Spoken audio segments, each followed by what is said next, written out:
Morning, welcome to Ainsley News. It's Monday the 15th of March. Welcome to the week. Today we're talking why debt will bring more frequent crashes. We are arguably in the midst of one of the most artificially constructed economies in modern history.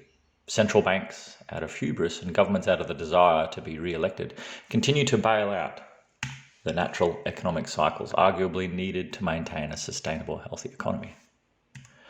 Voted as one of the world's most influential economists, fund manager and PhD economist Daniel Lecale penned an insightful piece recently discussing this phenomenon titled The Bubble of Everything and how a debt-driven economy creates more frequent crises. The pace of global recoveries since 1975 has been slower and weaker, consistently every time, according to the OECD.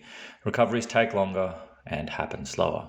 At the same time, periods of crisis are less aggressive, albeit more frequent than prior to 1975.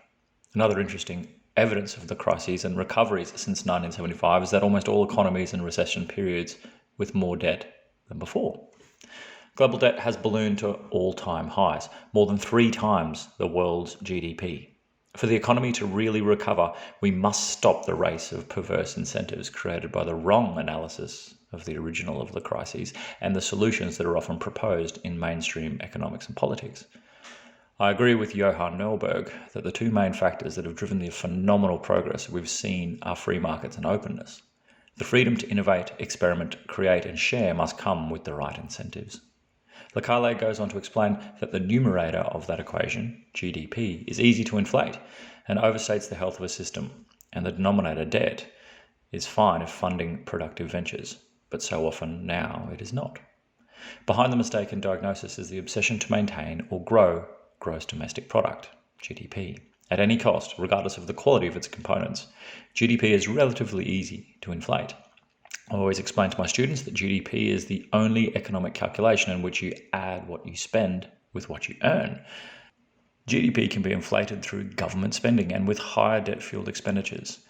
Debt is not a problem when it serves its purpose, which is to finance productive investment and allow the economy to grow, while efficiency, innovation and technology allow us to be more productive and receive more and better goods and services at cheaper prices.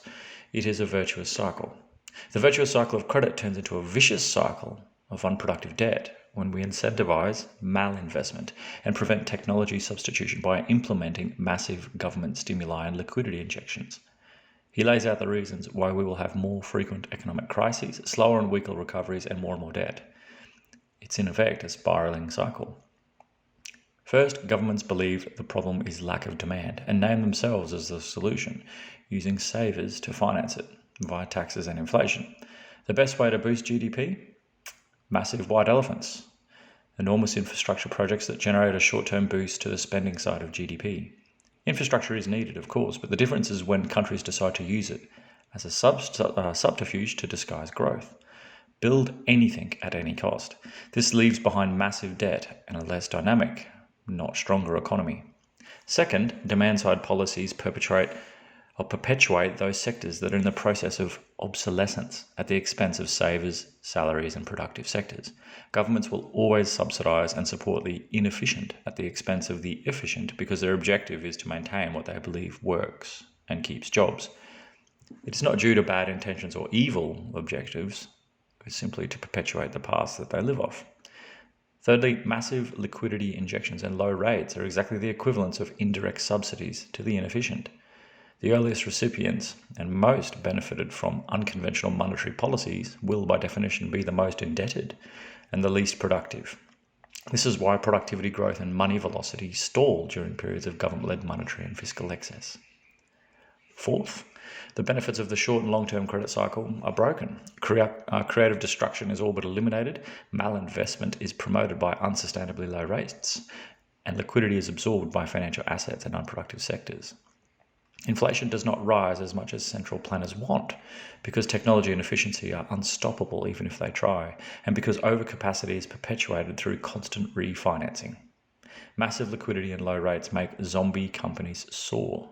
The percentage of companies that cannot pay interest expenses with operating profits balloons despite ultra-low rates and alleged growth-boosting plans. For decades, demand-side policies showed diminishing but not lethal results, but now the world has repeated the same policies so many times that there is simply exhaustion. Rates are unsustainably low, liquidity is excessive, and there is no real fiscal space in governments that have all but consumed their ability to extract wealth from savers. The more we hear from governments is that we need to spend more and save less. The weaker the response from economic agents. Governments and central banks create a crisis from a moderate and completely healthy slowdown by denying economic cycles, and even worse, presenting themselves as the ones that will revert them. Promoting a debt-driven economy leads to more frequent crises, shorter economic cycles, and abrupt recessions. The inevitable market response by those ahead of the curve is to seek out hard assets that protect them from these actions. It also speaks to the confidence one can take in predicting the inevitable response by these same central bankers when they start to lose control. On Friday, US Treasury yields rose yet again amidst the ongoing bond rout. As sure as night follows day, the Fed at some stage, maybe soon, is going to step in aggressively to stop yields getting too high. They understand that exacerbates the very same problem at the fundamentals level as Lekale spells out, but they are trapped, and they also know high rates will see this house of cards collapse. Bitcoin surged to new highs over the weekend, and more analysts are calling the same, coming for gold and silver as this inevitably plays out. And that's news for today. Hopefully you enjoyed that cap there. Remember, AinsleyBullion.com.au for all things physical, AinsleyWealth.com.au if you're interested in Bitcoin and other cryptocurrencies, and GoldSilverStandard.com for our own cryptocurrency built and backed by real gold and real silver. Enjoy your Monday, and we'll catch you tomorrow for more news.